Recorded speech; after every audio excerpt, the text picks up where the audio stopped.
Hello, friends. Today's episode is brought to you by From Within Records.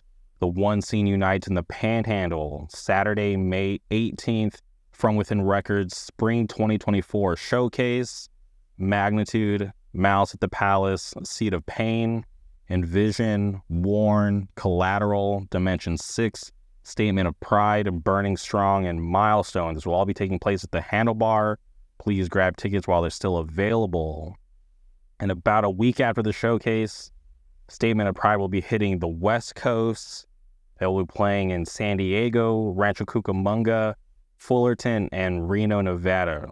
I'm so excited to have Statement of Pride on the West Coast, one of my favorite current bands going on today. I'm so stoked.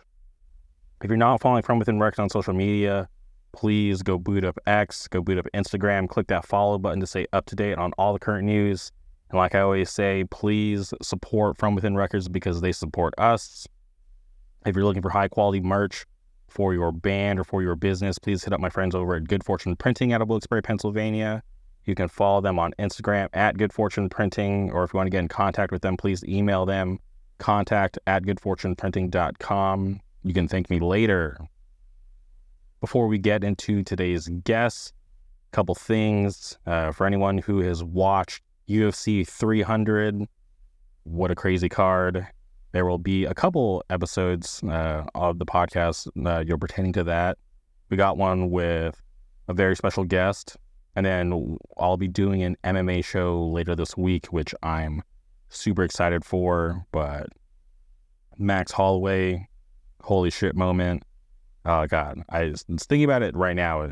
I'll just never forget that moment. Just like a lot of fights, I'll never forget where I was, like when Chris Weidman defeated Anderson Silva. When Anderson Silva was the man, when he was on his run, Anderson Silva, faced Chris Weidman, and I was in line in Disney's California Adventure. I was in line for The Little Mermaid when Chris Weidman knocked out Anderson Silva. Just moments like that, I'll just never forget. Or when Conor McGregor defeated Dennis Seaver, I was in line at Big Thunder Mountain. Crazy moments like that. Or even when Alexander Gustafsson, John Jones 1 happened, I'll never forget thinking, oh, this is just another typical John Jones fight. He's going to be dominant. It's going to be over pretty fast. And I'll never forget, like, round 1, I'm getting comfortable, getting ready to go to bed because I used to work on Sundays. So I was like, all right, I got to turn in early, go to bed. And then round 2 happened. I'm like, man, this is a pretty good fight. Like, this isn't what I expected. And then round 3, I was like, I'm not going to sleep. This fight is, going way different than I thought. And I'll never forget watching that fight and just being blown away at Alexander's performance. But that's why I just love the UFC. Moments like that, just, you never know what you're going to get. You can just, hope for the best. And, moments like UFC 300 are special. So, whether you watched it live or if you watch it after the fact, I just am so stoked on the sport. Still a big fan, and I'm very much looking forward to these podcasts that we'll be doing later this week. But anyways, we had to track down our good friend Cameron. Plays in a couple of bands, plays in a band called These Streets, also plays in a band called Lionheart. And this was a really fun conversation for me because he has been around just as long as I have, but he's been involved in the scene up north. So he, was around for some of the more crazy times, when I was younger, with On a Warpath, Lose None, Hoods, just that era of NorCal hardcore. It was very special to me. So it's cool to be able to talk to somebody who was actually able to live through it. But if you're not familiar with These Streets or Lionheart, please, I highly encourage you to hit pause, go boot up Spotify, Bandcamp, Apple Music, Tidal, whatever you listen to music on, and go support These Streets and Lionheart, 2 awesome bands. Then come back here and strap in and enjoy this conversation. So please, without further ado, welcome Cameron to the show.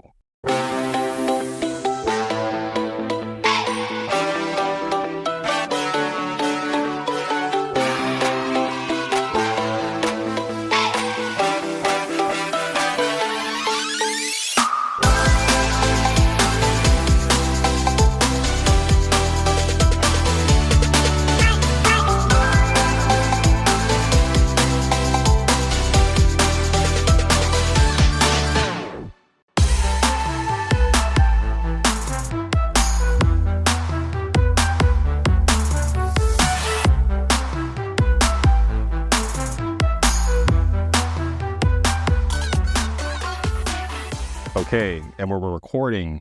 Welcome to the podcast, Cameron. How's it going? Good. How are you? I'm doing great. I appreciate you taking the time to do this, even with me fumbling the meeting last time. So I appreciate you taking the time today to do this. Yeah, you're all good, bro. Okay. I'm just curious about your journey through hardcore, because obviously we'll get to the bands that you play in a little bit later. But I'm just curious about when you started and how you got into hardcore. It was when I was like in 7th or 8th grade. I had a childhood friend. He was like my mom's best friend's son, so I grew up with him. You know what I mean? And he got into off MySpace. He was ahead of everything, and he showed I listened to like Slipknot, metal stuff growing up, all that type of stuff. I literally listened to everything, like you name it. Like My Chemical Romance is one of my favorite bands growing up. The Used, I listened to anything. I don't know, anything that was like rock oriented, I was into. And then he showed me this local band. They were called Rise of Caligula. They're like this grind, kind of like deathcore-ish band. I hate calling it deathcore, but something like that back in the day. And I went to go see him live. He took me to like a show at our Hot Topic in town, and it was this band Rise of Caligula. They just destroyed the Hot Topic. It was insane. But I was hooked after that. I was like, I need anything and everything that has to do with this thing, this culture. And I got into metal, the deathcore stuff, Knights of the Abyss, Job for a Cowboy, Suicide Silence, you name it, all those bands. And then one day he showed me A Day to Remember. He was like, check this out. And it was like rock with breakdowns. I was like, this is sick. And then I was on this journey. And this is all I swear to God, it's all in a couple month span of time where I just immersed myself in this on MySpace and all that. And really was figuring all this out. Any band with varsity letters, I was into. And so quickly went from metal to pop punk, heavier hardcore stuff, Bury Your Dead, all that. And then I stumbled upon this band called Hoods. And then once I found this band Hoods, I was like, yo, this is it right here. It went from so quickly through that. I don't disregard any of those bands I fucked with before, but once I found hardcore, it was this is it right here. This shit's crazy. I went to a Hoods show. It was Hoods, Suffocate, this band, I Shot the Sheriff, back in the day. It was at this place called the Thunderdome. And it was my first real hardcore gig. But it was still more metal, you know what I mean? Mm-hmm. And I was hooked. It was that was the beginning right there. Once I went to my first local show, it was a wrap. And yeah, I mean, back then the scene in my town specifically was crazy. There was 300 kids at every show.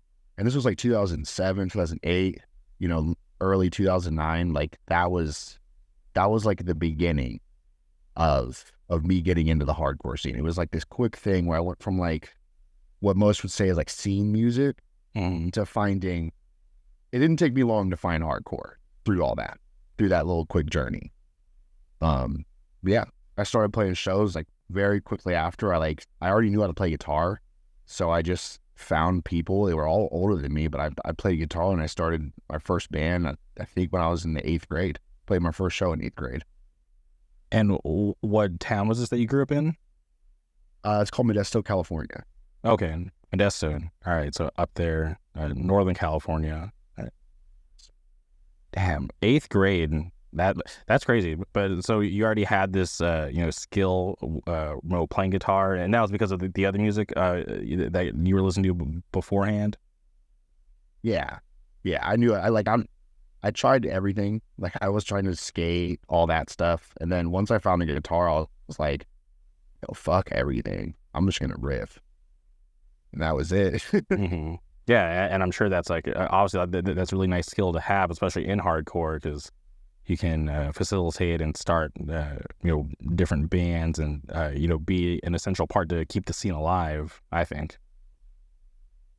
Yeah, I mean, I was recording demos and writing shit in the 8th grade. I mean, it was god awful, but it was like my start. You know what I mean? I had to figure it out somehow, but I was able to like kind of, I think the coolest skill I got out of that was like being able to like mastermind the whole package of a band early on.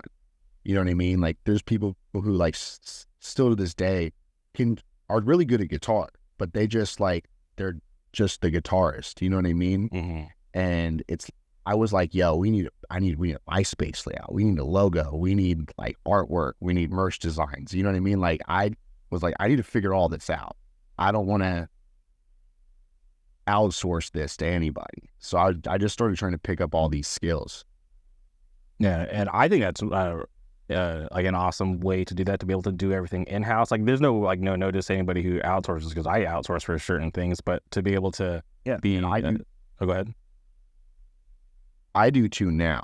Like I genuinely like try to take all the weight off of me now. Like especially at age 29, and I have a family and a job. Like I don't have time to do everything now. So I really do appreciate and value other people who dedicate their life to like recording, doing design work, all that stuff. I do a lot of stuff myself still, but I do prefer to outsource the big pieces that I try to stay more involved in the creative process of like the imagining, and then someone else to like do the hard work on it. You know what I mean? Oh, 100%. Yeah. I don't trust myself enough to like bring my vision to life properly, just because I'm not like, an artist. I just, can come up with cool ideas sometimes, and I just like to leave it to the people who can actually, do a better job at creating. Yeah, totally. Okay. I think I got to this in life where my skills on Photoshop, audio engineering, all these things, they couldn't keep up with what I wanted to do creatively. So I was like, and on the other side of that, my time is the most valuable thing in the world. Like I could spend 7 hours trying to figure out something on Logic for a record, or I could hang out with my son and watch him grow up. You know what I mean? Like paying $500 for a session is worth spending more time with my family, if that makes sense. No, I totally get that, because you're right. Time is so valuable, and I wish I understood that at a younger age, because there was, like, in my teenage years, there's so many wasted days where I would just lay around and be bored, and I can't even do that today, because there's just so many things that I want to do, or so many things that I have going on that I'm trying to create, like just like this podcast. So like I don't have time to be bored anymore, and I just wish like way back when I was way more like assertive on like trying to get things done instead of just laying around. Yeah, totally, absolutely. Okay, and you mentioned hoods. I love hoods. But I'm just curious, when you first saw them, who was like doing vocals?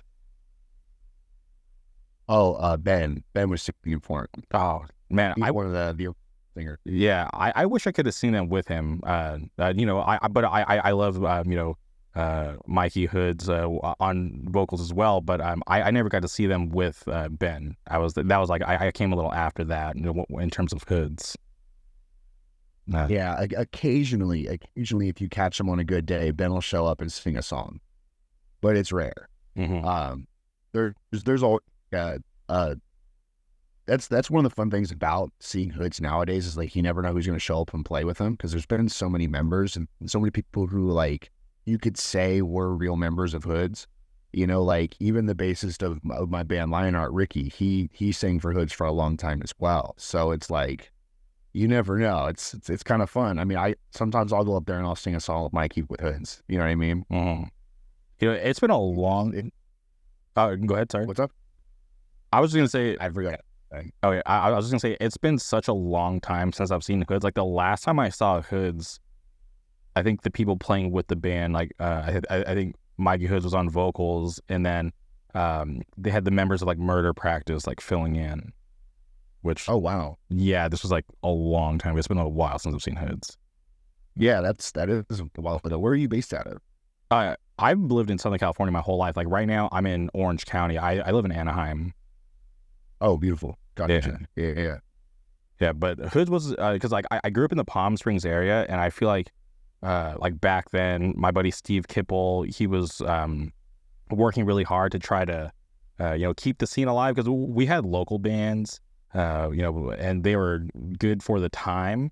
But I feel like Hoods was one of the first bands to kind of give our scene a shot and actually come down and play, because like it was hard to kind of convince people to, because like we were kind of like this like gateway town, right? Because we're like in between like Arizona and then like so close to like the Inland Empire, LA, Orange County, that it was just kind of like just like this strange place. But I remember Hoods came down and played, and it was such a big deal for our scene. Like people were so excited, and I remember I felt like that like helped out a lot because it obviously brought like a lot of kids out that probably weren't familiar with that kind of music. And then it probably showed a lot of other bands too that, hey, like there's like this weird place called Indio or Palm Springs or Thousand Palms that you guys should go out and check out. Because after that, I feel like Hoods came, and then more bands started to come for a while, and then the scene like fizzled out for a little bit. But there's things going on out there now. There's a band called Face Facts that are pretty active. My friends play in a band called Bronca.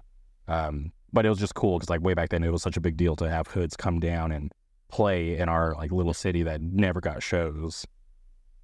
Dude, I feel that 100%. I mean, I'm from Modesto.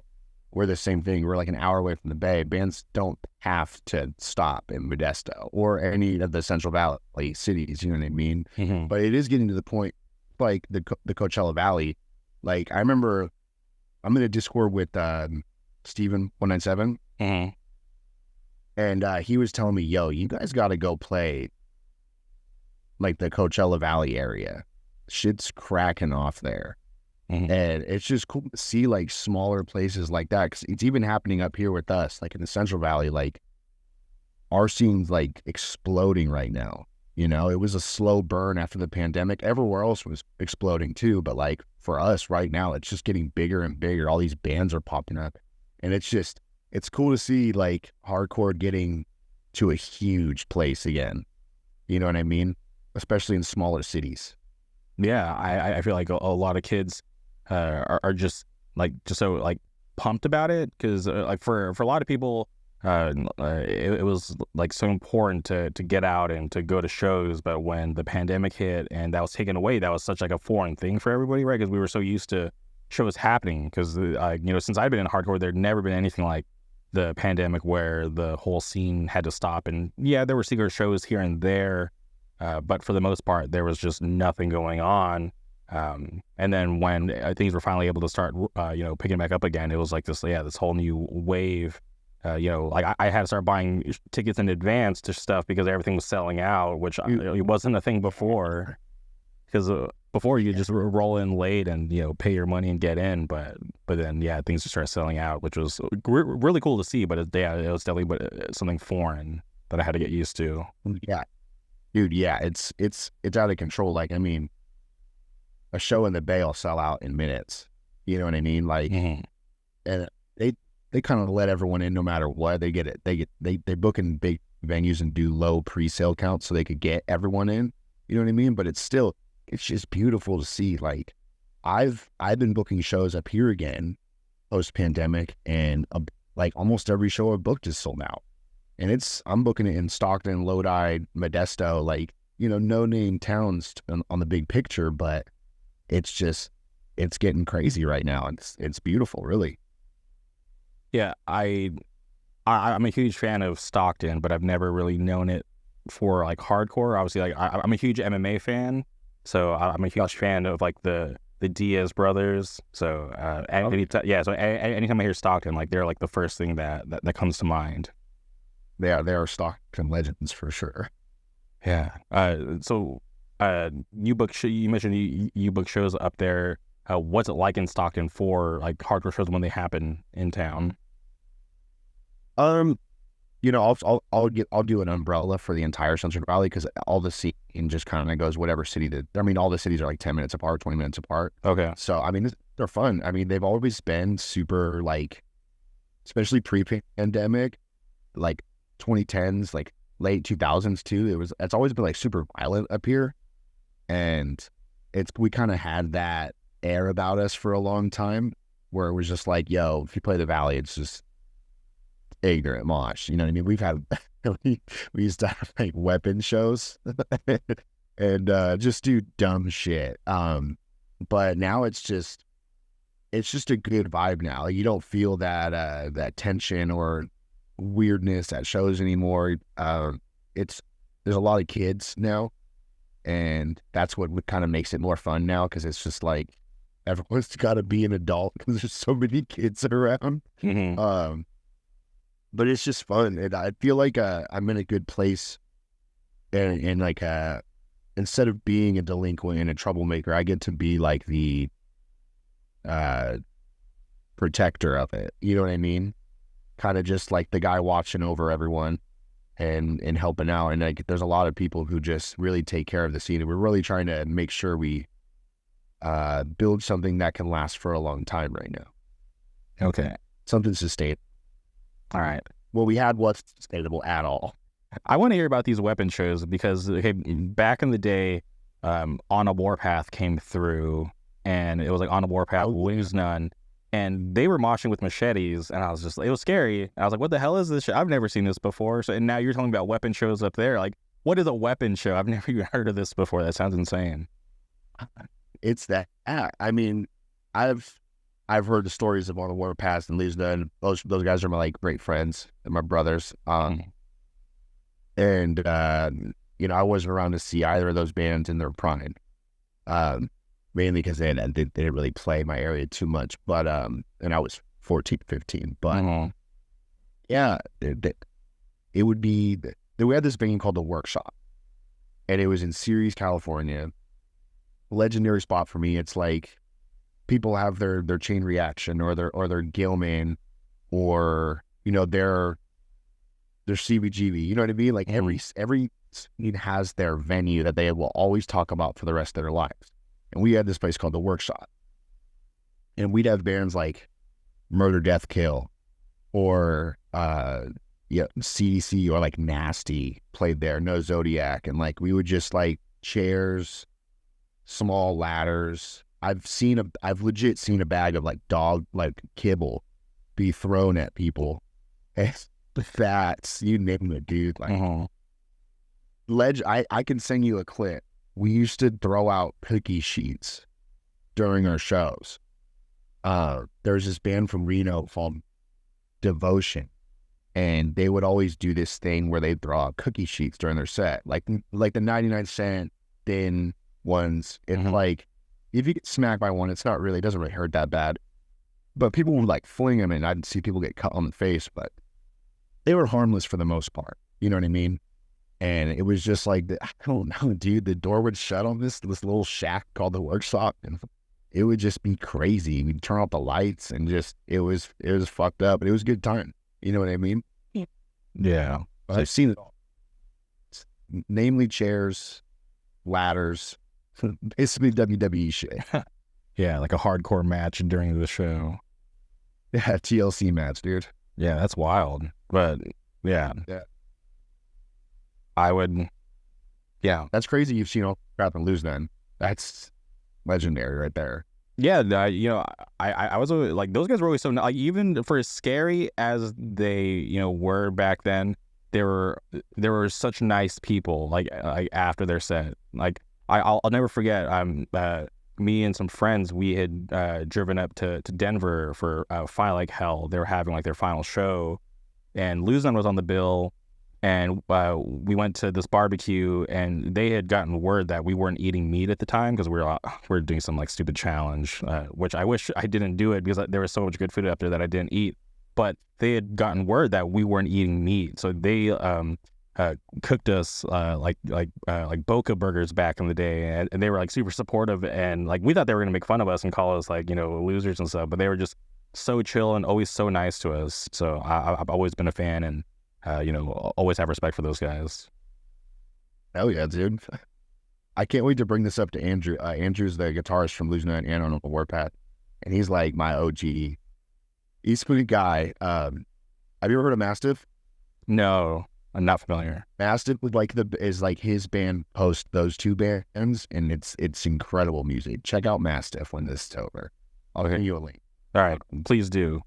Yeah, those are like my OGs, dude. That's awesome. Especially if I like hell. Like, God damn, dude. You like Spirit World? I'll plead the fifth. I'll tell you off air. I'll tell you off air. That's fine. That's a hard sell. I get it. Yeah, but I love Matt. Matt is awesome. Yeah, great dude. Huge fan of Denver hardcore. Oh yeah, totally. But okay. But going back to you booking the shows, so you had been booking, and then did you stop because of the pandemic, or was there another reason that you kind of stepped away from that? I think the scene was just not there. Okay. Like, I mean, Story One show was 2007, I want to say, and around like 2015, 16, like we the workshop, and then the shows just kind of stopped for the most part. There was like little pockets of shows, but it was just like gone for like a good couple years. Like, I mean, my band's primarily like These Streets is primarily from Modesto, and like at the time I'd do a show in Modesto, it would have to be like a free show somewhere random. Like we'd have to like super DIY it to make something happen in Modesto. And I'd never really booked shows outside of Modesto or like the Central Valley, for instance. And so yeah, like before the pandemic, it was really kind of dead here. There was bands. I mean, there's always been bands, but it wasn't like, it's not what it is now. You know what I mean? And you know, I through being in the hardcore scene for as long as I am, I know agents, and they're like, yo, what's good with your area? Let's start throwing tours here. So I've been just getting tour packages coming through here, and I try to keep the local shows to like the kids who want to book DIY stuff. And I only try to book shows when it's like a tour package that's very expensive and there's more risk and all that, just so we can get those tour packages here and let the other bands the other people who book shows like do their thing as well. I don't want it to be oversaturated. So I've kind of taken a strategic approach to it as well, where like, you know, there's shows every weekend, twice a weekend here. You know what I mean? But I try to book ones that are just like the tour packages, you know, with dope locals, big expensive stuff. You know what I mean? And because if it fails, I have money to fucking pay for it anyways. And for you, because for me, it's always been like, okay, like, where are we going to have these shows? So are there enough venues up there for you where it's not a problem when you get presented with these tour packages that want to come through and play your town? Yeah, no, there's plenty of venues now. The main thing I booked at this place in Lodi called Wildwood Skate Shop. Like this, it's just a skate shop that has this tiny little skate spot built into it, but too, like a second room. But it's quite literally the perfect setup. It's like the most ideal thing you can put a hardcore show in. Maybe like 200 cap ramps that people can stand on, and just covered in graffiti. It just looks awesome. It's your ideal thing. But yeah, that's the main place I book at. But there's breweries that let me do shows there. Yeah, plenty of spots. And the relationship with the skate shop, do you just know them through like friends, or do you just happen to shop there and be, hey, it'd be cool to have a hardcore show here? Yeah, there was already shows happening there before I got involved. Okay. And this promoter, his name's Phil, he does elbow drop booking in Stockton in Lodi. And I collabed on a show with him, and that's how I met the owner of the shop. And so now I have a pretty good relationship with Pat, the owner. So shout out Wildwood. But yeah, I just I'm like, yo, I book shows too. Can I book something here? Like, what's your calendar looking like? That's awesome. We have a skate shop down here, which is nice. So it's always cool to see skate shops being so supportive of something that is, you know, obviously like punk and hardcore, you know, has always had ties to like skating. I don't feel like they're like too far off. So I think it's awesome that there's something up there like that, because I didn't know that you were booking at a skate shop. Yeah. That's one of the couple places I book. You guys have a program down there. That's Ephraim Shop. Yes, yeah. Programs down here. I'm in Fullerton, which is like 10, 15 minutes from where I live, which is like not that far away. Yeah, perfect. Yeah. And program is local to me, so I always forget how people view it, because when I travel across the country to go to shows and people tell me how much they want to play program or talk about how much fun they had playing program, I always get reminded. I'm like, oh crap, like obviously I love and respect the place, but since it's it's been a thing for me like for as long as I have lived here, I always forget like how special it actually is. Dude, yeah, like the videos I've seen, like Turnstile playing program, TY playing program, like you've seen, like there's been some crazy, like Newfound Glory playing program. Like YouTube does wonders for the hardcore scene and like showing people what exists elsewhere. And program's just one of those spots that feels like a secret to everybody else that you only see in YouTube videos, But there's shows there like every weekend? Yeah, pretty often. And they do a lot. Like they don't do just hardcore shows. Like they've done like comedy nights, rap shows, indie stuff. So yeah, there's a lot of different genres that go through there. Yeah, sweet. Okay, and before the pandemic versus now, like how have you been trying to cultivate the scene and try to bring people out? Because where was everybody beforehand, or are these all just new kids that have grown up and been discovering hardcore after the fact? I would go as far as to say that 80% of the scene have come post. Okay.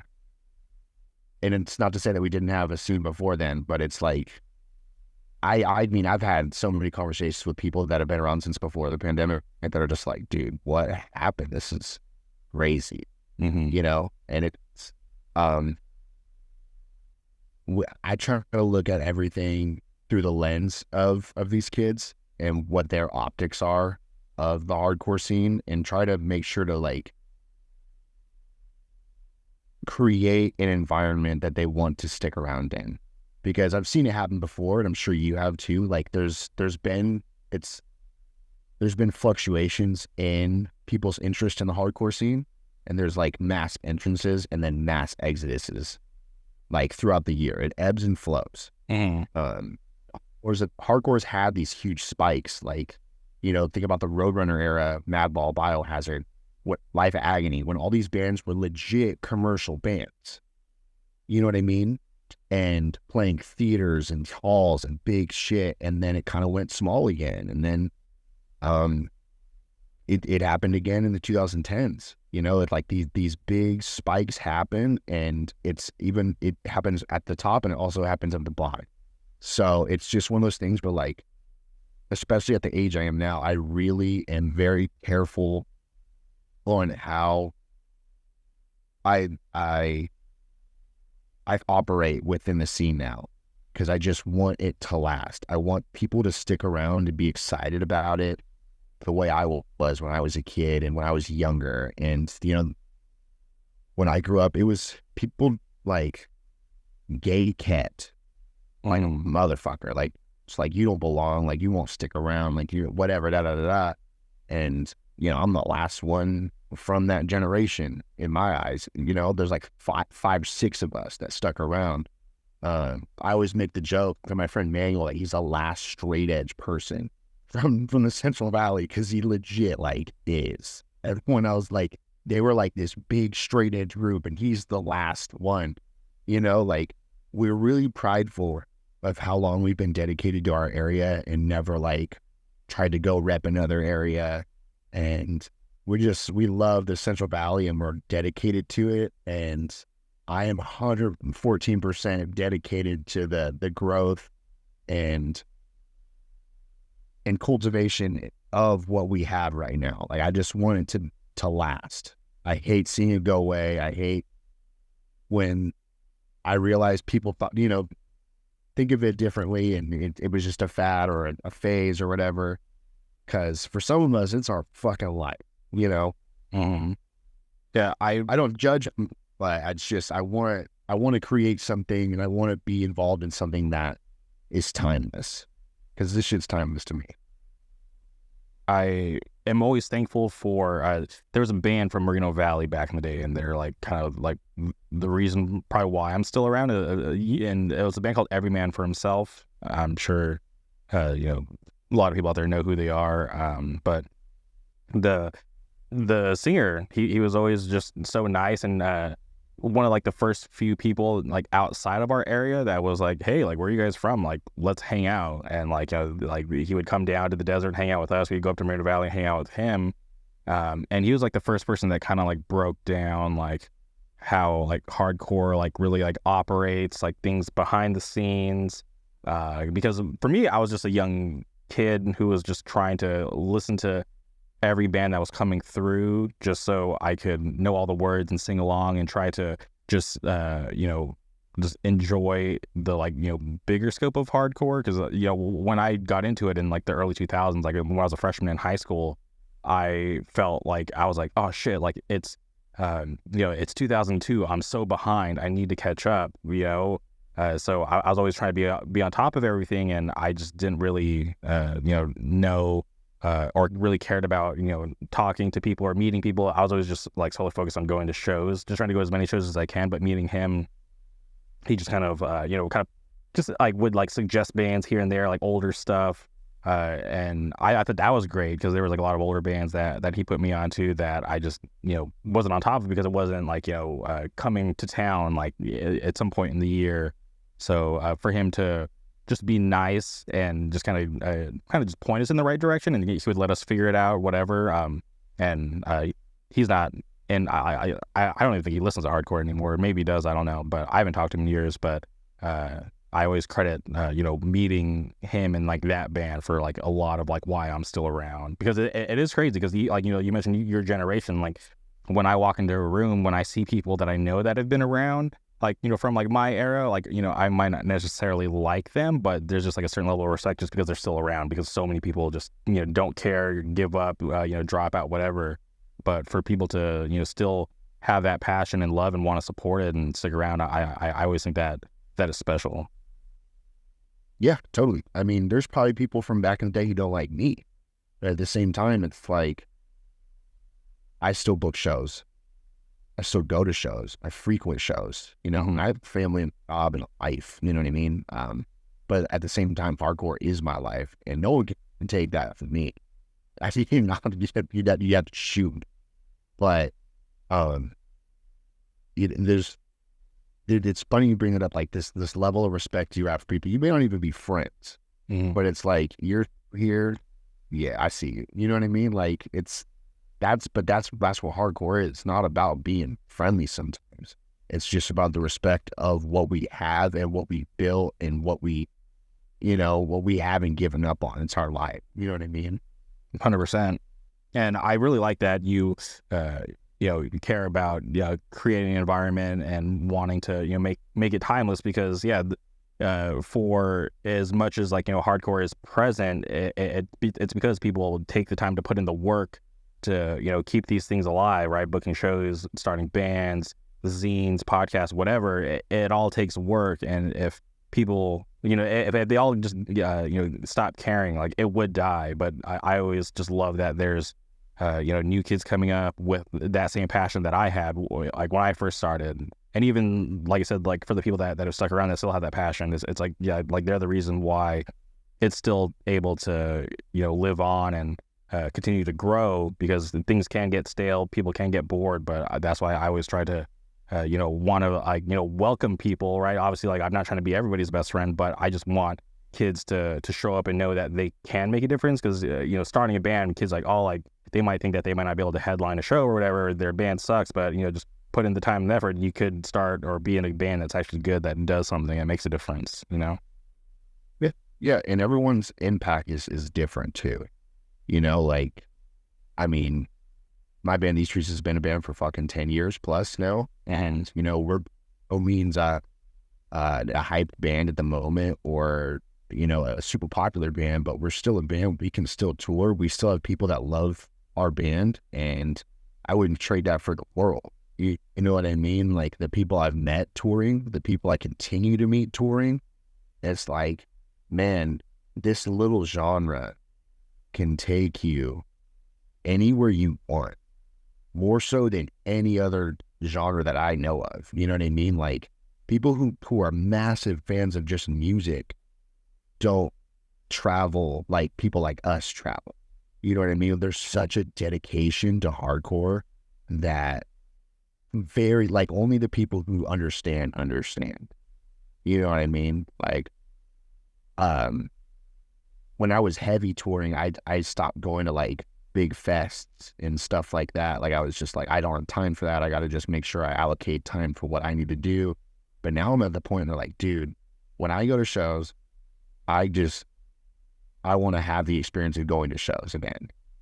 Like I'll pay to get into the fest. I will stand in the crowd. I'll be in the pit. You know what I mean? Like I travel for it, get an Airbnb with all my friends. Like that experience, you can't trade for the world. I don't know. It's the coolest shit, and I don't see it in any other genre. I really don't. I don't see that kind of dedication. 100%. Yeah. I don't think there's anything in the world like that I've traveled so much for, right? Like I've gone to so many like different cities and fests, countries for hardcore, which is awesome and insane. And it's crazy too, because for as popular as it is, right, with like the internet, like the crazy exposure, it's still somehow managed to still be pretty underground, right? Because you can walk into like a Target or a Walmart or whatever, like the majority of people won't know what hardcore is. Yeah, I mean, I've been experiencing this phenomenon where like I'll wear a band T-shirt now, and a random ass person be like, dude, sick shirt, complete normie. You know what I mean? And it's just like so strange where it's at right now. Like I remember when I heard, and I think this was where I knew that there was a turning point. Things were like getting big. I heard like turnover in a Starbucks. Okay. And I was like, that's crazy. It was like right after Peripheral Vision happened. And I was like, this is the start of like this, our small area of things. And I mean, Turnover's not a hardcore band, but they're adjacent to, you know, yeah, I mean? they're definitely in our bubble. Yeah. Yeah. And, you know, next thing I know, Turnstile is the biggest band in the fucking world. You know what I mean? Like it's now they're playing in the Starbucks. And it's just this crazy thing where it's becoming mainstream, but still staying underground for the most part. It's like few bands get to that surface level, but the people who do want to figure it out and do want to find like the lore of it, they will stumble upon something so grand they have no idea. And it's just like I'll have people see me in a Power Trip shirt, and Power Trip's one of those bands that like it was transcended the genre completely and broken metal. And I see random people wearing Power Trip shirts that aren't even like in the hardcore scene. You know what I mean? Like it's just one of those things where you be in a Target and you see someone wearing like a full Power Trip suit. It's just like, what? Who is this guy? Do you go to shows? You know what I mean? Like, yeah, it's yeah, it is interesting, but I love when bands can like get that kind of success, right? Because like when I look at bands like you mentioned, Turnstile, Power Trip, they're able to like break out of like the hardcore bubble, but you obviously still have the respect of the hardcore scene, but they're just like on this like whole other scale where they're bringing in people who like probably won't even know what hardcore is. So it's cool to see them kind of to be able to bring people in and turn them into fans of the genre. Not everybody's gonna like the rest of what's going on in hardcore. They might just like Turnstile or might just like Power Trip, which is totally understandable. But it's cool that they're kind of being able to like expose people to like this thing that we love and it takes over our lives.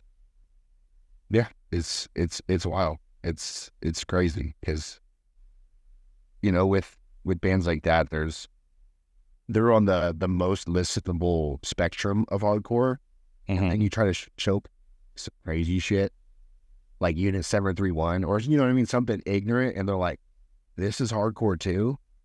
Yeah, and I'm like, "Yeah, dude, you should go to a show where these kinds of bands are playing. I'll show you the real deal." You know what I mean? Yeah, like like people who are like fans of Turnstile. I mean, they go to like a beat down gig, and they're like, "This is the same thing."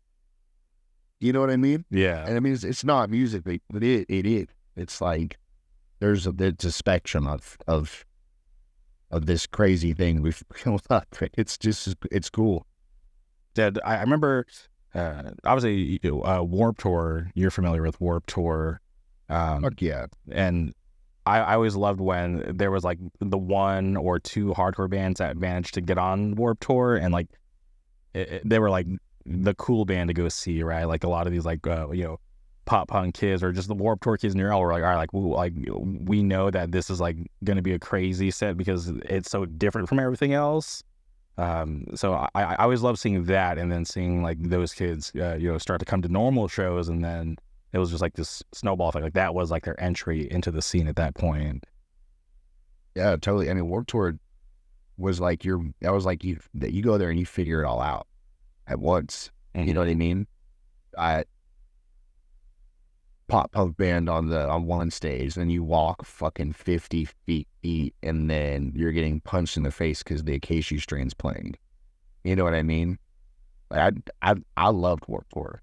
That was like the coolest shit ever. I wish there was something like that now. I wouldn't be surprised if it happened at this point, but it was just that was really something. You know, and it was always cool to see a heavier band on it. Like the last Warped Tour I went to, Hatebreed played. Okay. And I was like, well, now I guess I gotta go be fucking 16 again because I'm not moshing Hatebreed at Warped Tour. That's the coolest thing I've ever heard of. You know what I mean? Yeah, the reason why I went to my first Warped Tour was because Throwdown was playing it, and I was like, Throwdown and Warped Tour, this is insane. I was like, why is this happening? I was like, I gotta go. I gotta check this out. And I'll never forget, they were playing at some like Monster had like this stage that was like it was like a truck that folded out into a stage, and they played on like on the asphalt, and it was just crazy, and it was a great experience. It was like this is actually pretty cool. So I went like a bunch of times after that.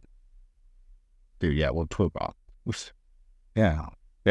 I'm like, I don't know why they decided to hang it up, but I thought it was cool. But I don't know, maybe like logistically it was a nightmare or financial. I don't know.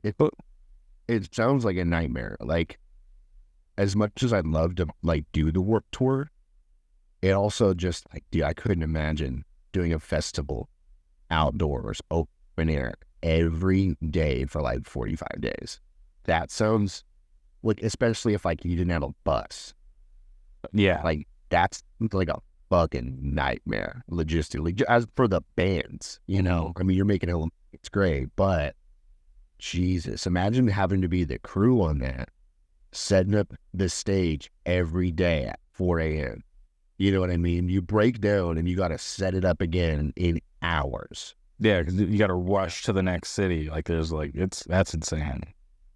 And the whole tour's in trucks. You know what I mean? They legit go to sleep and then have to do it all again. And like that's crazy. That's psycho shit for real. Okay, I want to ask you about These Streets, right? You guys had a like, is it fair to call it a single that came out last year, or just a song? Yeah, Hard Times.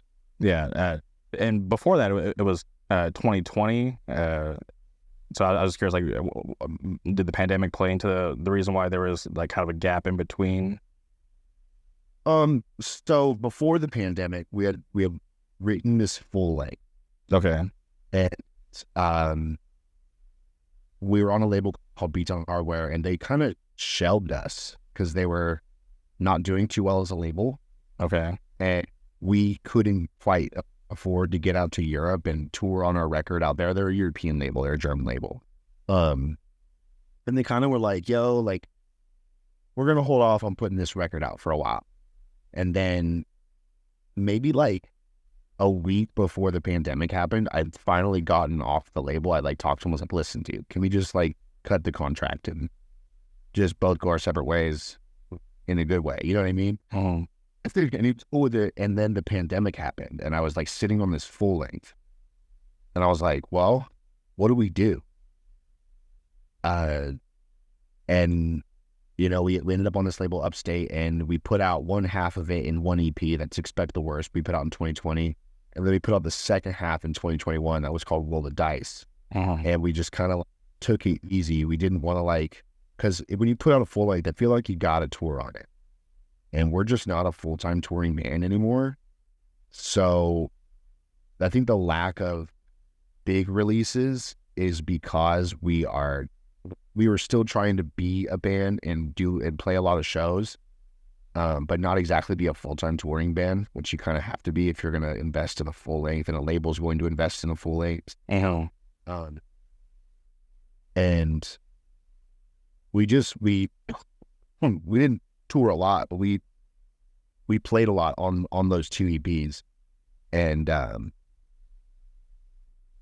I think we just, the single Hard Times we brought up, we kind of just wrote that on the spot in the middle of a tour with our friend Connor. He plays for a band called Mugshot. We wrote it with him at his house on a day off and just put that out. And I don't know, we've been pretty scarce on releases since pandemic because we're all in other bands, and we kind of just do these streets as like a vacation thing. But we're working on a full length right now. I was at the studio till 4 a.m. last night working on it. So, oh wow, we're just trying to take it slow and really be in love with what we're doing if we're going to put it out. We're also all pretty tied up in other projects at the moment as well.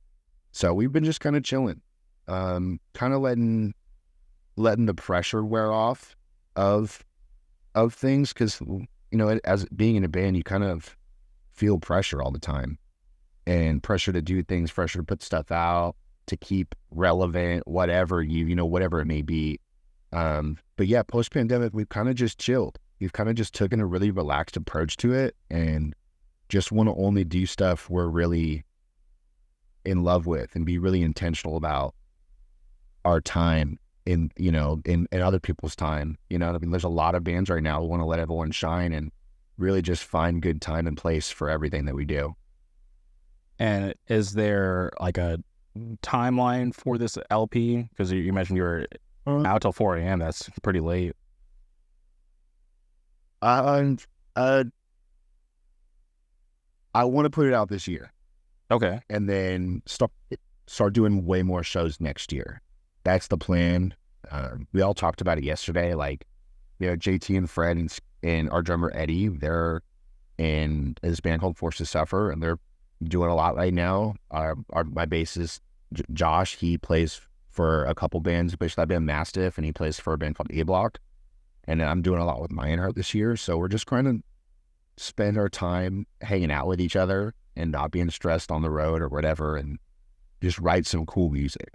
And we're truly just not giving a fuck. We're just trying to write dope ass music and not try to be anything. I don't know. These sessions have been really fun because we're just being super creative and getting weird, really taking our sweet time with it. We only have 2 songs recorded so far, but we've spent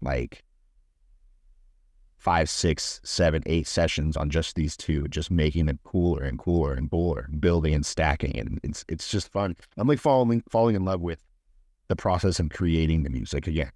I feel like when I sat on that full length for a couple years and just lost my mind listening to it over and over again, trying to figure out what to do with it, I spent more time trying to figure out what to do with it than I could have been spending time making it better.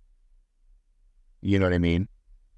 It's all I care about right now is writing music and making it just the craziest shit ever to me. I'm trying to build my favorite band again, because I feel like for a little bit, These Streets wasn't my favorite band. And what are you doing in a band if it's not your writing? What are you doing writing music for a band if it's not your favorite band?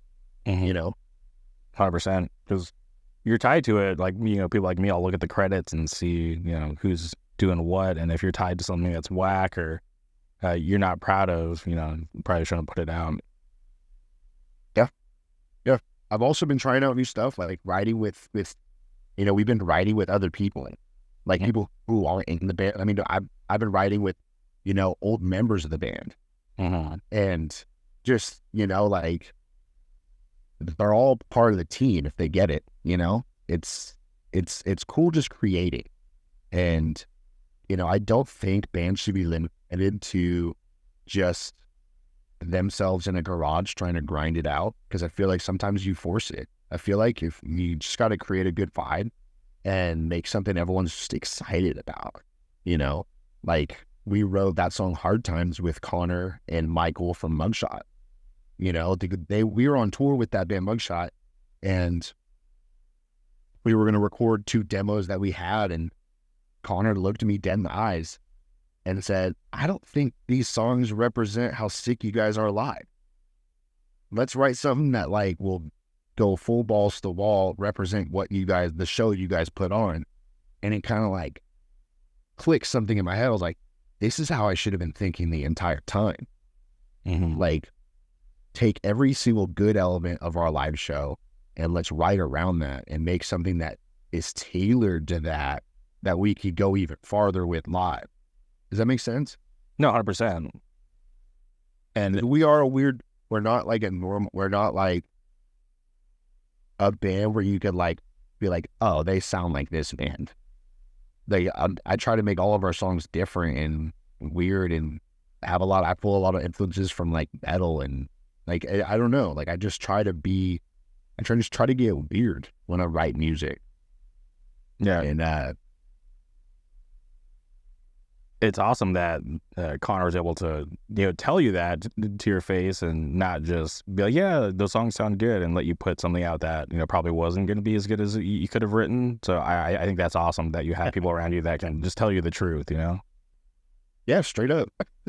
You get to a point when you're in a band where you're just like, you kind of get complacent sometimes, and you're just like, all right, I think this is good enough. Yeah, let's just do it. Like, fuck that. Let's take a step back, really evaluate what we're doing here, and make sure it's A1 and it's something we love. Okay, and you mentioned earlier label from Germany, and that has me just really curious because Lionheart is also on a label from Germany. How does that happen? Like, how do you have those kinds of relationships, and why not a label in the U.S.? We've kind of always tried to be DIY. I've never really tried to be a label. I've never submitted a demo. I don't think I've ever talked to anybody who works at any label in the country, just probably out of fear of rejection. I don't know. Just complete honesty, transparency. But, every label that we've worked with has approached us and been interested in us. And it's, doesn't matter where they're from. If they are picking up what I'm putting down, then I want to work with that person. You know what I mean? And I just try to be very intentional on who I work with. And if you work with an engineer who's just clicking record and letting you do whatever the fuck you want, right? Same thing like with that Connor situation. If they're just clicking record and saying, all right, I'll edit it, I'll have it back to you. Like, that's not a fun experience. I want someone who's going to be like, yo, we could do this, this, this, and this. They see the vision. You know what I mean? So it's not that it was intentional that I wasn't working with a U.S. label. It's just no U.S. labels ever hit us up other than Fast Break Records. We were on a label called Fast Break early on. They had Fury 5, they had Lifeless, Product of Waste, bunch of great bands. And they loved us too, but I mean, it was just, I don't know. We just fell out of touch, I think, and, it wasn't working out. So it wasn't like an intentional thing about Europe or Germany. It was more of these people wanted to work with me. So I said, yeah, let's rock, Okay, that's awesome. The Lionheart thing in Europe is a whole nother ballgame. They're like Metallica. Yeah, I wanted to switch gears and start asking you about Lionheart. And you just recently rejoined the band. Yes. And so how does that happen? Like, where are you at in life, and how do you get presented? Like, hey, like, can you come back, or would you like to come back? Yeah. So I joined Lionheart in like late 2014 or 2013. I don't remember. Okay. Drank a lot back then, but and I spent like 3 or 4 years in the band, and it got to the point where I was doing so much of Lionheart and doing so much of these streets that I was like legit homeless, just trying to be a musician, trying to be on the road at all times. It's the same story as a lot of people. And I kind of had a mental break. I had a lot of things that had to do with my mental health that I had to get into check. I had to check myself, and I left these streets for a little bit. I fully quit Lionheart, and I just kind of like got my shit together in my head, before, I don't know, who knows what could happen. Probably would have smoked myself. But yeah, I quit the bands, and I just was like, I swore it all off. I was like, I just want to go back to being normal for a little bit. I was early, it was in my early 20s, and I just couldn't handle it mentally. And I'm not afraid to say that either. Like, it's not easy. It's not easy trying to be a musician and have a normal life at the same time. Like, it's expensive, and especially back then where it wasn't like a giant money-making thing for some people. And it was just, I don't know, it was hard. So I left the band in 2016, and I've always played, like, it wasn't bad. Like, I've always played with them occasionally, because like the guy that replaced me, Wally, who lives in Germany, sometimes he wasn't able to make it out, or someone could make it. I'd always fill in. Like, I've played for him multiple times since I left the band. So it wasn't like unnatural or like a weird thing. It was kind of like, hey man, we're doing a 10-year anniversary tour. Welcome to the West Coast. You want to come play? And I was like, fuck yeah, let's do that. and being out there, it was just like, yo, it feels right with you on stage, and let's do this. So it was like a full circle moment too. Like, I was super proud to be on that stage with them and where they're at in their career. And it's just beautiful, really. It's such a cool thing. Yeah, I'm like, seeing you on social media and seeing the band social media. It's just like seeing the shows overseas, and it's like, wow, I wonder if they do anything like that, or would they do anything like that in the States with all like the pyrotechnics? Is like, because I feel like you guys are like on a whole nother level, like overseas versus over here.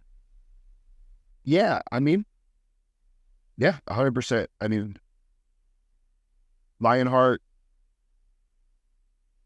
something happened over there where people just picked up on it, and the shows kept selling out and selling out. I remember the first headliner I did with them over there in 2016 for our record Love Don't Live Here, and all of our shows were selling out, and it was like, what is happening?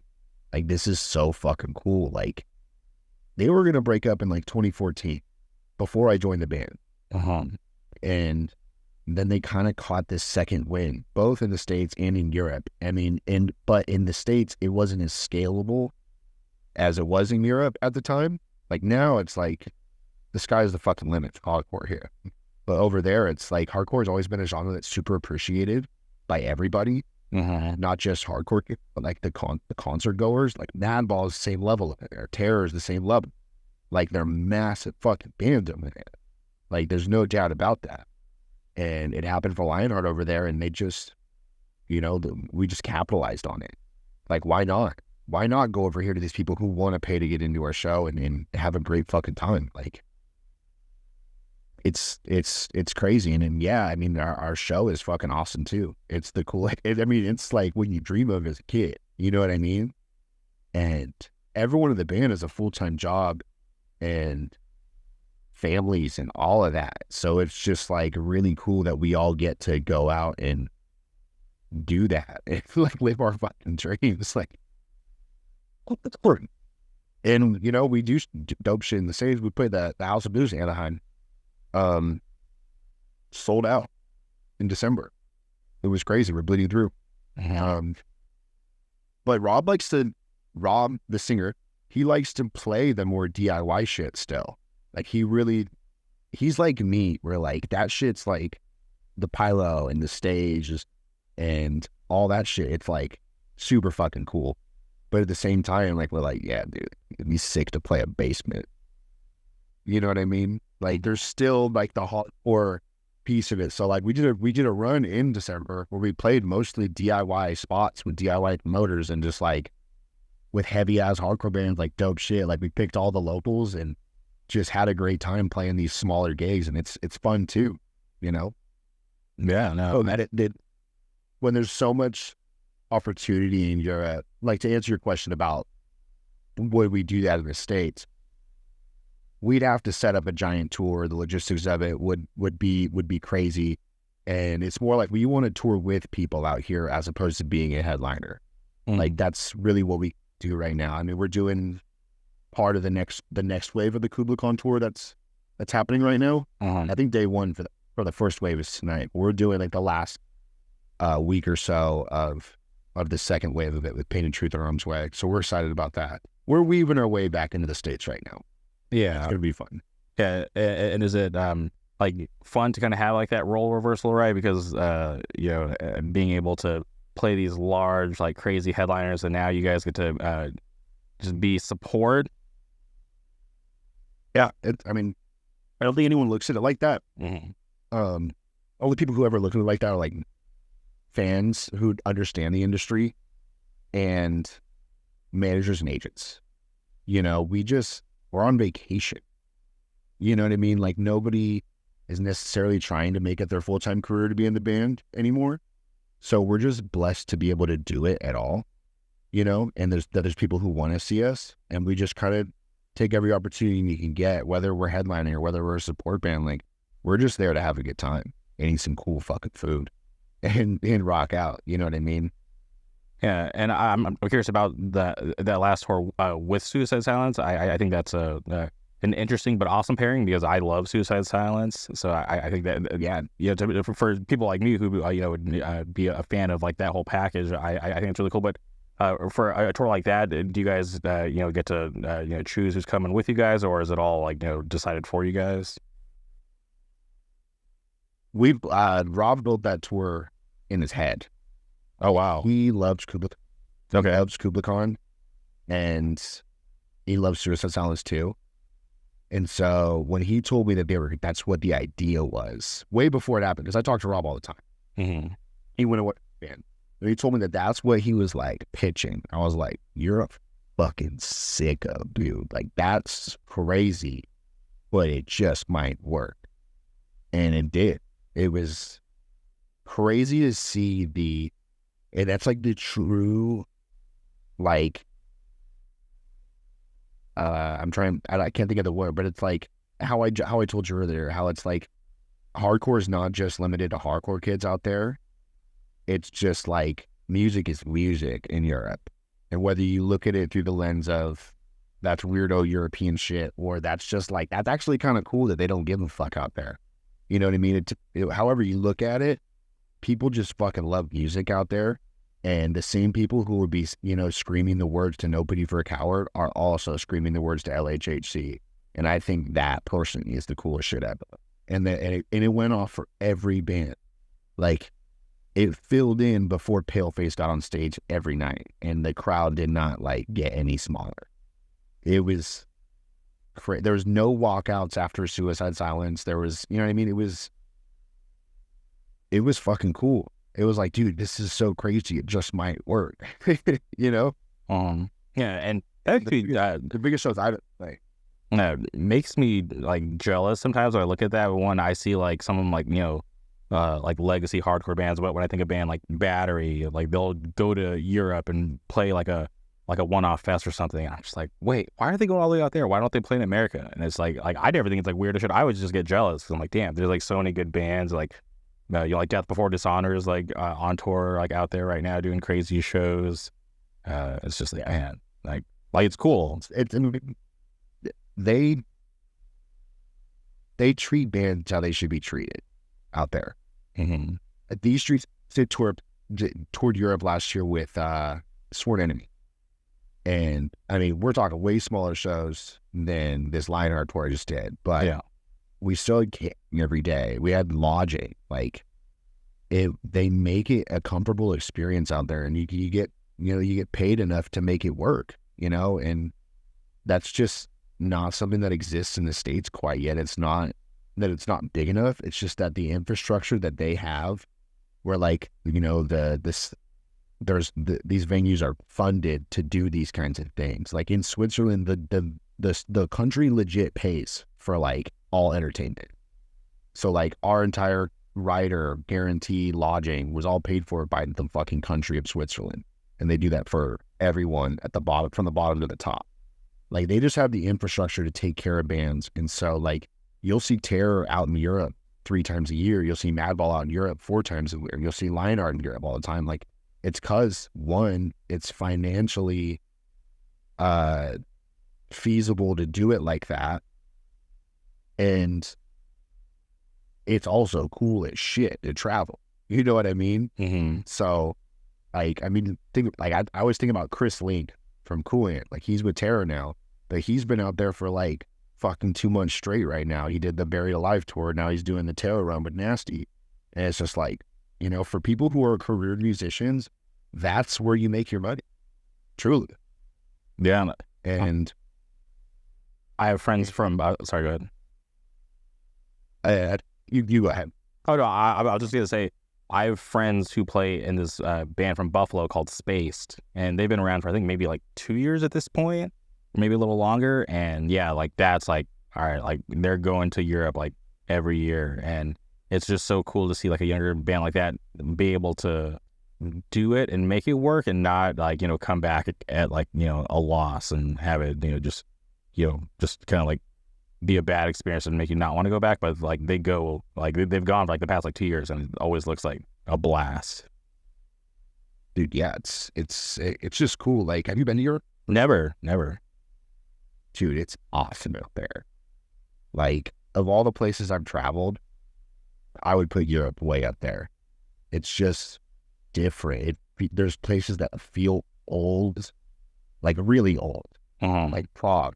You go there, it's just like an old city, and you're like, this is fuck cool. You know, like you go to America and you drive from town to town, it's like the fucking same shit over and over again. Even to like the major cities, it's like, oh, cool, tall building with glass around it. Yeah. You know what I mean? I'm trying to think about fucking bar world, dude. Like, you know what I mean?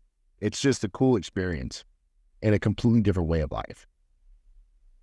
Yeah, in December I traveled to Colombia for the first time for hardcore, and because the Dudes and Raw Brigade like put on like their fest, like the 100% hardcore, and yeah, like I went because my buddy Jeff from Feet First and my buddy Carl Gunhouse from Brooklyn, they went the prior year, and they told me how like awesome it was and that I needed to go. So I was like, all right, like let's fucking go. Like if it happens next year, like I'm going. I want to experience what you guys did, and I went, and yeah, it was just awesome. Like, you know, like went to like the pre-show was like on the 5th floor in this random building like next door to a gas station, and smoking was allowed, which was crazy. Everybody's just like crazy smoking inside this small ass room, but it was like super DIY and like really punk. It was wild. And then just getting to the fest, like I was so blown away at how much energy like everybody had, and just like you know, everybody was just so happy just to be at this hardcore fest. And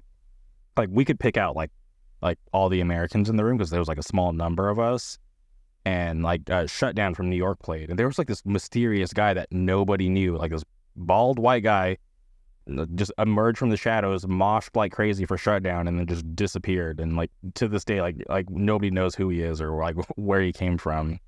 But it was awesome. Mystery mosher. Yeah, it's mystery mosher. Yeah, It was just like it exceeded like my expectations, and it's just like wow, like obviously like I love hardcore in the States, but like I just want to experience hardcore more like outside of like the States.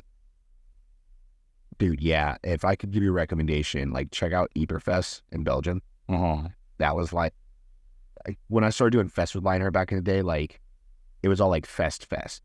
And then we played Yper, and I was like, wow, this is like what hardcore fests should be. Like, for instance, think Sound and Fury, how they're doing the open air thing now. Like Yperfest, straight up hardcore bands playing big ass stages, open air. You know, they do it like 3 days in a row, and you camp while you do it. Like there's a big field where everyone camps in. It's like Coachella for hardcore. It's so sick. I don't think they do it as big as they used to do it, but that's like one of the best fests I've ever been to and played. Like I saw Horse the band. It was crazy. Course, man, damn, they played it all the way out there. That's crazy. Yeah, bro. And they were like, it was like a secret set too. And people went crazy for Horse the band. I lost my mind. I was like, dude, that's some straight up 2008 shit right there if I've ever seen it. Mm-hmm. But it's cool to like go elsewhere and see everyone so excited about everything. Because I'll be real, like the climate of the attitude of the average like fest goer or hardcore kid or whatever it shows it kind of bums me out the way like I'll watch drama unfold on the internet about nothing. Okay, yeah. And then I go to Europe and I just see everyone smiling and not one person in the room has a fucking Twitter account. You know what I mean? Like it's 100% a way of life. Not hating, I got Twitter. But I'm just saying like there is such an attitude shift when you go there. And it's beautiful. It's cool to see people be careless in a good way. Mm-hmm. No, 100%. Yeah, I try my best to like not really care about like weird discourse because like sometimes like it's hard to avoid when it like pops up on my feed. Trust me, I be saying shit sometimes too. Sometimes it's easy pickings. Yeah, but for the most part, shit I see, I'm like, shut the fuck up, please, dear God. Mm-hmm. Why is everyone talking? You know, one person will say one thing and then just no balls all day long, and then it's over. Yeah, and it was never that serious to begin with, and people don't realize that. Like in the middle of like like the random tweets or the shade being thrown, it's pretty funny sometimes. Yeah, it's all fun and games until someone gets punched in the face, though. You know what I mean? Yeah, I had this buddy, he had to learn the hard way. He was talking shit about a band. Like he was tweeting about the band during their set, talking shit, and he didn't think that anybody would see it for some reason, and somebody ratted him out. And next show he pulled up to, he got approached and he had to apologize. And I warned him. I was like, hey, like those people aren't the ones you should be talking shit about unless you're ready to be dealt with. And he swore up and down. He's like, no, dude, nothing's going to happen. And then, he's like damn near almost in tears having to apologize in person. He was just happy he didn't get beat up. And I was like, dude, you're lucky you didn't get beat up. You should have gotten beaten up, but you're lucky that they were being nice. Yeah, you're lucky they were being nice and they just let you go with just an apology. Yeah, welcome to hardcore. Yeah, 100%. It's like I feel like if you're brave enough to say it on the internet, you should be brave enough to say it to their face, That's my favorite. I love it when I see people and it was like, he'll say something about me, but try to like dab me up. I'm like, that is so weird. You want to get slapped, right? I don't know. But yeah, like you go elsewhere out of the United States and there's no drama at the scene. It's crazy. I mean, I'm sure there is, but it's not as like, there's no optics to it like we have it here. Mm-hmm. Everything's all out there. People write their journals on the internet. And it's like it manifests itself into like everyone needs to chime in. It is just crazy. It's entertaining. Don't get me wrong. I love seeing it all just happen. But at the same time, it's like you go to a fest and you see a band end and then everyone get on their phone and check Twitter to see what's going on. You know what I mean? Mm-hmm. Me personally, if I'm at a fest, I'm probably partying the entire time and moshing and just like trying to catch my breath before the next band. Yeah. I'm like, man, trying to pee before the next set. Dude, straight up, like, nah, they gotta wait in line for a beer or something. But I don't know. Were you ever a fan of First Blood? Fuck yeah. Yeah, absolutely. I got a read. Carl was on the podcast years ago, which I'm still like blown away by because I just sent the First Blood account a random DM, and he actually replied and did the podcast, which like I was so happy about. And he told me he had a plan for First Blood to break up. I think it was back in 2022 they're supposed to break up, but I'm just curious if they ever did. I hope they didn't because I fucking love First Blood, and I would like to see them again. I don't think they broke up, but I don't think they've played shows. Yeah, I know Carl recently filled in for Terror again, which is very cool. Oh wow, really? Yeah. Was he back on bass, or yeah. what was he doing? I think he was playing guitar. Interesting. Okay. He's an awesome guitarist too. He writes out the first blood shit. Mm-hmm. But yeah, I mean, shout out Carl, dude. Yes, Carl. If you somehow you hear this, we got to do another podcast. Just add LDB. The only time I moshed, Weapon X did a First Blood cover, and I just lost my shit. What did they cover? Pretty sure they covered it was Suffocate. Dope. That's so sick. Yeah, I love it when like newer bands break out some not obvious shit. Yeah, that's the best. Yeah, that had me going. So huge fan. But yeah, it was crazy because back in the day when they were like a part-time band, it was always like, all right, cool. Like we had to catch First Blood because who knows when they're gonna play again. But when they decided to become like a full-time band, it was awesome. Yeah. These Streets was lucky enough to do their first run back in the States in 2017. That's awesome. Yeah, it was cool. It was like we played Gilman. It was fucking badass. I've never been to that venue. Dude, you gotta go see a Gilman show. I've been like, yeah, I've always wanted to go to a show in Central California and Northern California because like I've never traveled like as far as north in California as I've been physically is Fresno. Yeah, but that was like when I was way younger, so I barely even remember that. But for a hardcore, I definitely want to drive up and see what's going on because obviously things going on in the Bay right now, or even just for the past couple of years, have just been legendary and just like insane stuff. Dude, yeah, I knew they're having such a crazy moment. I would compare it to like NYHC. Like it has become that type of era for them, and it's so cool to see. Like Hands of God's like one of the best hardcore bands in the past decade. Yes, I need them. Yeah, I was so happy because like it had been a long time since I've seen Hands of God, and when they got announced, later on that they were going to be playing LDB because a couple bands dropped off, I was like, this is insane. This is something that I'm very much looking forward to, and it was wild and kind of poetic, given that like the last planned show they played was LDB in 2020. Mm-hmm. Yeah, because I think the only thing they've done since then was they did the Chris Memorial show, but that was like a sequel, like to some. But that's like Hands of God, Tsunami, Gulch, like what an era, you know what I mean? Like that shit's timeless.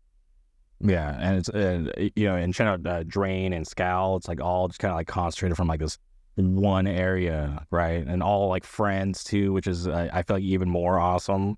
So it's such great people. Yeah, but even like the newer bands popping up, right? Like Big Boy, Field of Flames, like NHI. There's just like a ton of like other awesome bands up there as well. NHI is so good. Like I went to go see. It was supposed to be Hold My Own Out of Pocket, and they opened up the show with Done Deal, and I was like taken aback. Like I love not listening to a band's demo intentionally and just waiting to see them live, because that's like the real sell-in for me. Okay, anybody could like sing demo, IMO, but if you're like great live, I'm sold completely. Because as a musician and a performer, like I really care about that aspect of it. But yeah, NHI really blew my head off, dude. It was crazy. I bought all the merch. It was great. Hell yeah, yeah. It's sick. What about in your area? Are there any like younger bands or newer bands popping up that people should be checking out? Yes. There's a band called Wise Guy from Stockton. Okay, no, Wise. Listen, one of my favorites right now. Injured Cold, like more metalcore from Stockton. Okay, they're incredible. UNI, Under Negative Intent. It's members of this band Mescaline Maniacs and Wise Guy. and that band's fucking killer too. Yeah, those are the bands that are like doing it for me right now at the Valley. Those are great bands. I feel like I'm missing someone, but I'll feel bad about that later. Okay. Well, I'll definitely have to listen back and check those bands out because I'm always curious to know what's going on locally and just to kind of be able to like watch like the next wave or the newer wave pop up and see like what actually catches and sticks around. Yeah. Oh, this band Magnify from Stockton too. They're fucking awesome. Magnify. Okay. Yeah. Living out here in Southern California, there's always new bands. So I'm always like struggling to be like, all right, fuck, I gotta check out that band. But then sometimes I forget. But I feel like I was blown away by Twisted Cane. Oh, Grabowski. That's one of my dude. Oh my god. It's so rare you see a band get it right like that on the first release. Mm-hmm. And I saw him live at Mosh for Youth in Bermuda. And I couldn't believe it. I moshed like the whole set till I was tired.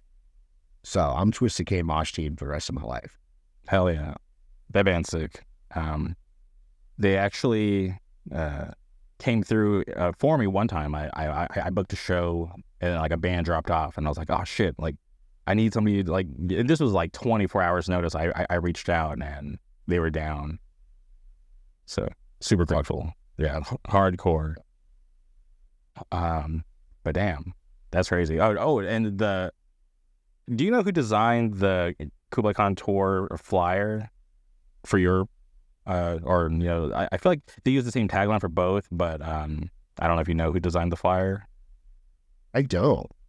Okay, because at the bottom of your flyer it says like this is a public emergency. If your city is listed, evacuation is already too late. I just think that's so fucking hard and so cool. Dude, yeah, I love shit like that. Like the way they did the marketing for this tour is like really cool. Mm-hmm. Like I don't know, and I love that they just posted today like they sold every show out on the first wave, which is fucking the dopest shit ever. Kublai Khan rules. I genuinely never even listened to them before the tour I just did with them. Oh, really? Okay. Not intentionally did I not listen to them, but it was just like, yeah, it just didn't really radar. Sick. No one told me how sick they were, and I think my like head was about to fall off because I was just like, well, it's just groove. It's cool to see bands do different shit like that. Yeah, and I think it's cool that obviously Harm's Way, legendary. They've been around for a bit, always killing it. But for Painted Truth, just to continue to just do cool shit, I feel like that band is so awesome. So to see them be on the second wave, I think it's pretty cool because I feel like their sound really goes well with like Kublai Khan, and there might be like a ton of kids who might not even know who Painted Truth is, but will become fans after the fact. Oh, dude, just wait till I do that at Day to Remember tour. That is, seeing that is wild because obviously like I love Day to Remember. I'm a huge fan of 4 Years Strong, and who else is on that? What's the other big band? I can't think of it off the top of my head. Sorry So Far, yeah, shout out Sorry So Far, another awesome band. But for them to, how does it to be on? I would like pay a stupid amount of money to go to. I unfortunately can't because my new child will be, that's like around the due date, so I just going to take the risk. Yeah, you don't want to be at a show while you're.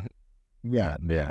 I'm all sorry, babe. I kind of got to go mosh to a Day to Remember right now, but yeah, that tour is seriously so good. Like a Day to Remember and 4 Year Strong tour together. I never thought I'd see the day.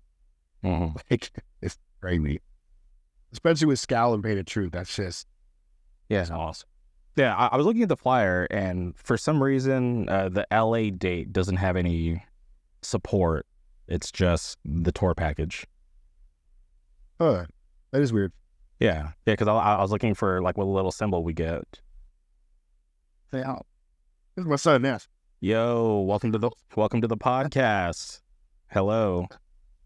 Here, bud, mama. But. Yeah, last time I saw A Day to Remember, it was like they were doing, I don't know what it was called, but it was like a big like outdoor amphitheater thing. It was like A Day to Remember, The Ghost Inside, Magnolia Park, The Used, and somebody else I can't remember. Yeah, it was crazy. It was crazy. Shout out to my buddy Andy. He's like connected in like the music industry, and he got us in. And I'd never really been to anything like that, so we got our ticket scanned. I threw my ticket in the trash, and then there was like another point to get to our seats where we had to get our ticket scanned, and I was like, oh shit. I was like, dude, I threw my ticket in the trash, but luckily the security guy was like super chill because like we had like these like really nice seats. So since my buddy had his, they're like, all right, like yeah, you're pretty sure we're pretty sure you're telling the truth. So they let me through, which I was so thankful for. And my buddy was like, why would you throw your ticket in the trash? And I was like, I don't know. I thought I was done with it because I didn't really go to those kind of things. So it was a pretty funny moment, but like thankfully security was like super chill with us and let us through, or let me through. Yeah, dude. Fucking, you gotta love the random hookup shows too. Like the last time I saw Data Remember was the same deal. We drove, me and Josh, the basis of these streets, we drove Cool Hand down so they could play Self Help. Oh wow, Bernardino. Okay. And so we got with the all access. I got to watch Data Remember fucking side stage, dude. I got to be a stage potato for a Data Remember. That's so sick. I fucking love that band. Yeah, me too. I'll take it to the grave. People could make fun of me all they want, but if Heartless comes on, some poor kid's gonna get it. Sorry. Yeah, for as poppy as they are, they have some of the heaviest shit. People can hate, but that's undeniable. Who could hate it, bro? I don't hate him with success ever. Yeah. I mean, they're the bassist, he can go away. But whatever. I don't hate on success ever. I want everyone to win. I love watching people win. 100%, especially when they come from like our bubble, like how can you, want to wish bad on something like that? Dude, I saw them in Modesto in 2007. Well, I don't even remember who else played that tour. I think it was like Blessed by a Broken Heart or something. Oh, but it was like 45 people there. It's crazy that you mentioned that because I was just going to say, my buddy Steve Kipple, he booked, I'm pretty sure it was that tour. It was A Day to Remember, Blessed by a Broken Heart, and this band called Foreknown. He booked them at this place in Indio. The building's still there, but it's not a business anymore. But it was like this castle. Like downstairs was like a Chuck E. Cheese type spot, but then upstairs they had this giant banquet hall, and he was able to book shows there. And that was one of the shows that we got was A Day to Remember and Blessed by a Broken Heart. That's sick, dude. What a strange 6 degrees of separation that one was. Yeah. And this was back when they were still on the come up, right? Like, which was crazy because, like, for sure, that was like right at midnight in the Victory, dude. They were all wearing like Victory shirts. Mm-hmm. The one with the Godfather. Yeah. Mm-hmm. Yeah, and I talk to younger kids these days, and I tell them, I'm like, dude, like A Day to Remember's played here, and they're like, what? Where? And it's just like this abandoned castle in Indio, California, which is insane. Yeah, they played a fucking church in Modesto called the Rock. Like back when shows would be at churches. Mm-hmm. It's wild. Huh. And are you guys, for the upcoming tour, are you guys doing anything special, or is it just going to be another tour for you guys? Oh, for Lionheart? Yeah.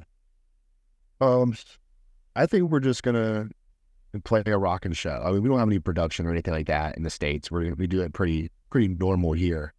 I'm excited to use my new gear in the States with a cab. I got one of those quad cortex thingies, the little digital amps. I don't know anything about gear, sorry. But explain because I'm curious.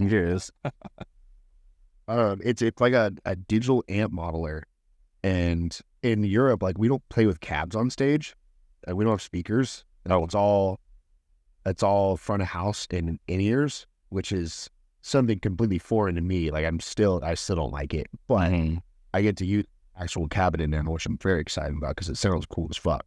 But yeah, I mean, we're keeping it pretty simple for the show. And then we're playing a fest in Canada. We're doing like a week later with Millencolin and Lagwagon. Oh wow. In August 3rd, I think. But yeah, and then we have 2 fest runs in the summer, and then I think that's it for the rest of the year. Keeping it pretty chill. And fest runs like in America or overseas? In Europe. Oh, interesting. Overseas. Yeah. It's like 2 separate weekends, one in June, one in August. Awesome. And now I'm curious, in your in-ears, do you use those in the States, or you just... I hope not. We don't have like a rig for that in the States, because you got to have like this. We have like a rack case that has everyone's receivers for their in-ears. Okay. You know what I mean? That's how it works. It goes to the front of house, back to our rack in our interface on stage, and then it gets routed out to each of our in-ear receivers. But I don't think we're going to use any of that in the States. I don't think we have any of that at our disclosure. And and for you, like, what do you have going in your in-ears? Because like you can customize it, right, to only hear certain things. Yeah, I have a full band mix with just me a little bit louder. Okay. I don't take anything out. I kind of have the click turned down a little bit because we play to tracks. So I have that turned down a little bit. I'm not too big of a stickler on it. I still hate it, to be honest with you. Like, I haven't invested in a nice pair yet. I have like a fucking $80 Amazon pair. Okay. I actually got them in a year. I'm a little Pelican, little cheapos. I'm curious. Yeah, I'm using some that I got off Amazon right now. Which ones you got? They're like $20. I don't even remember the brand. Oh, yeah, they worked out, right? Yeah, 100%. So that our other guitarist Nick broke his like 4 days of the tour. I was like, dude, that sucks. Like, yeah, they were $800. You went crazy with them. You got a warranty, my guy? Like, yeah. Like, I just bought like 3 pairs of those just in case. It's wild. I'm agreeing, but yeah, I don't think I prefer stage monitors, normal stage sound. I'm like a purist. Like, as much as I love playing with Lionheart and have all this cool shit, I really do enjoy analog gear for a guitar and all that stuff. Awesome. Well, I'm very happy that you're able to take the time to do this, because like I said, it really means a lot to me that you're willing to come on the podcast, and I think it's really cool to hear about Lionheart and these streets and everything you got going on with the Central Valley. But before we sign off, is there anything else you would like to say? Thanks for having me, bro. This is really cool. I've been listening to your podcast for like a year now, and it's a good podcast, and you get really cool people on here. So shout out all the bands you get on here. Shout out Chris from the test stream. That was really cool to see him on here. And yeah, shout out you. Thank you for having me on. Thank you. I appreciate the kind words. Thank you, everybody, for tuning in. We'll be back soon. Goodbye.